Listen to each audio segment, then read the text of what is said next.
Melvin bounces back. One fine day, Melvin was swinging happily from vine to vine in his big backyard. Ah! When his mother popped her head out of the kitchen window and called to him, "Melvin, I need my big strong boy to go to the greenest part of the big green jungle and pick me 2 large buckets of the very best ripe yellow bananas. And remember, you must be home before dark."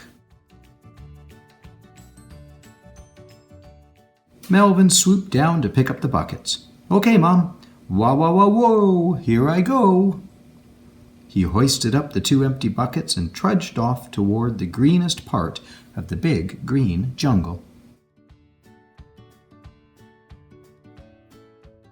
On his way, he met his friend Gina Giraffe, and they decided to play one of their favorite games. Can you do what I do? In this game, Melvin picks up something from the ground, perhaps a coconut, and quickly scampers up a nearby tree. Gina must also gather up a coconut and use her long neck to lift it up to the tree as well. They take turns being the leader until one or both of them says, "I give." "Oh, Gina, that was fun, but I have to get on my way to the greenest part of the big green jungle and pick some ripe yellow bananas for my mom. I must fill these 2 big buckets." "Say, would you like to come along and help?" "Sure, Melvin, I'll come and help. But first, let's play one more round of Can You Do What I Do, I Do, I Do." And so the 2 friends laughed and giggled and played their game until suddenly Gina said, "Oh, Melvin, I think I have a crick in my neck. Oh, I'm pooped from all our playing and doing. Oh, I'm afraid I'm just too tired to walk with you to the greenest part of the big green jungle and pick the best ripe yellow bananas for your mom. I need a nap." And off she went. Melvin felt frustrated. Stormy thoughts clouded his mind. "I feel frustrated. Gina said she would help me, and now she's gone to take a nap." But as Melvin sat for a moment with the dappled sun peeking through the trees and warming his back, he chose to think about things differently. "You know, Gina used a lot of energy to play with me, and we had lots of fun, and we were both really tired at the end of our game. She had a crickety neck, and she probably does need a nap. Oh, I'm lucky to have such a good friend, even if she can't always do what I'd like her to do." Once Melvin had bounced his thoughts from stormy to sunny ones, he felt much better, so he set off to find the greenest part of the big green jungle and the best ripe yellow bananas for his mother. He also remembered, "I must be home before dark." Melvin tucked his buckets one inside the other, twisted his nimble tail around the handles, and began to swing happily through the jungle. Ah! When who should he spy but another good friend, Lester Lion. "Where are you swinging off to in such a hurry, my young friend?" "Oh, Lester, I'm going to the greenest part of the big green jungle to pick the best ripe yellow bananas for my mom. Would you like to come along and help?"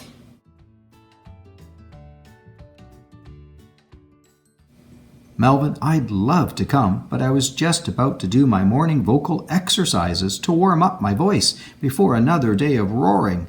If you can wait until I'm finished, we'll go to the greenest part of the big green jungle together, and I'll roar those ripe yellow bananas right out of the tree and into your buckets." "Wow, that would be great," said Melvin, and he sat back to listen. Roar!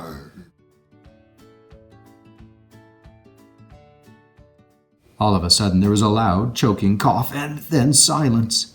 Lester had stopped roaring. "Melvin, I'm so sorry, but I have over-roared myself, and now I'll have to put cooling, methylated eucalyptus leaves on my throat until my roar comes back. I'm afraid that means I cannot go to the greenest part of the big green jungle for those ripe yellow bananas today." Off Lester loped to find a eucalyptus tree. Melvin felt angry, and once again his stormy thoughts took over. I feel angry. Lester said he would help me, and then he didn't. But once again, Melvin chose to bounce right out of that stormy thought and into a sunny one. You know, Lester really did want to help me pick the best ripe yellow bananas, but he accidentally over-roared and lost his voice. He really needs to look after his throat until his roar returns, because, what's a lion without his roar? Just a big cat. Filled with sunny thoughts, Melvin set off once more for the greenest part of the big green jungle to pick the best ripe yellow bananas for his mother. He also remembered, I must be home before dark. Wah, wah, wah, worry, I better hurry. As Melvin scooted through the jungle, who should he meet but Sadie Sloth, another good friend. Well, hi there, Melvin. Where are you scooting to in such a big hurry? Oh, hi, Sadie. I'm going to the greenest part of the big green jungle to pick the best ripe yellow bananas for my mom. Would you like to come along and help? Oh, I would love to come with you, Melvin. But I was just about to climb up this acacia tree and hang upside down to take my afternoon nap. Would you care to join me? You look pretty tired yourself. After our nap, I'll go with you to the greenest part of the big green jungle to find the best ripe yellow bananas for your mom. What do you say?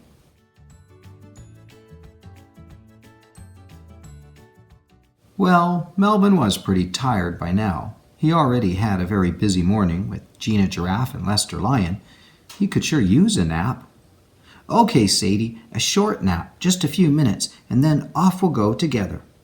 They both fell fast asleep. They slept, and they slept, until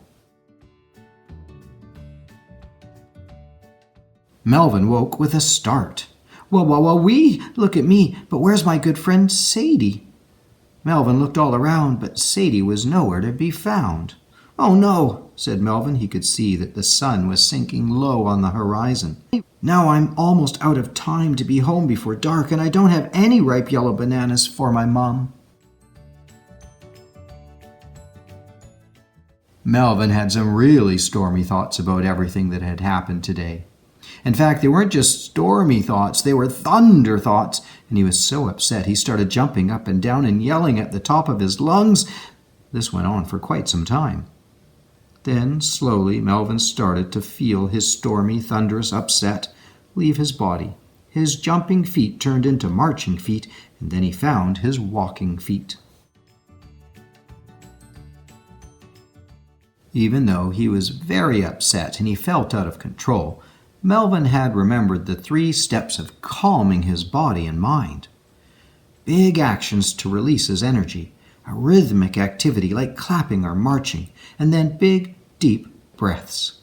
Just as Melvin was giving himself a big, strong monkey hug, he heard a noise coming from the path that led to the greenest part of the big green jungle. Sadie, you're back. But what's that you're dragging? Oh, Melvin, I made it. I brought you a bucket of the best ripe yellow bananas from the greenest part of the big green jungle. And there's another bucket full back where I came from, but you'll have to help me with that one, 'cause I'm pooped. I'm only a little sloth, you know. Oh, thank you, Sadie. You are the best. Well, Melvin, you were sleeping so peacefully when I woke up from my nap. I thought I'd let you sleep a little while longer, and I would go and fetch the ripe yellow bananas. And I did. But then, when I started to carry both buckets back, they were too heavy for me, so I'll need your help with bucket number 2. We can carry them both home to your mother before it gets dark.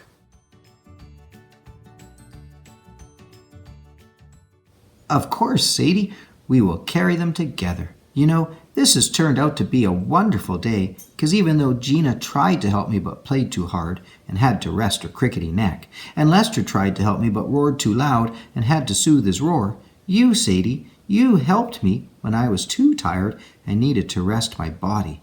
Boy, I am one lucky monkey. Let's go get that second bucket and head on home before it gets dark." And that's just what they did. When cloudy thoughts begin to get you down, you can choose to get your feet back on the ground. Send those thunder clouds away. Welcome sunny thoughts to stay. Bouncing back can really turn your day around. Yes, bouncing back can really turn your day around. Wow, wow, wow, wee! The end.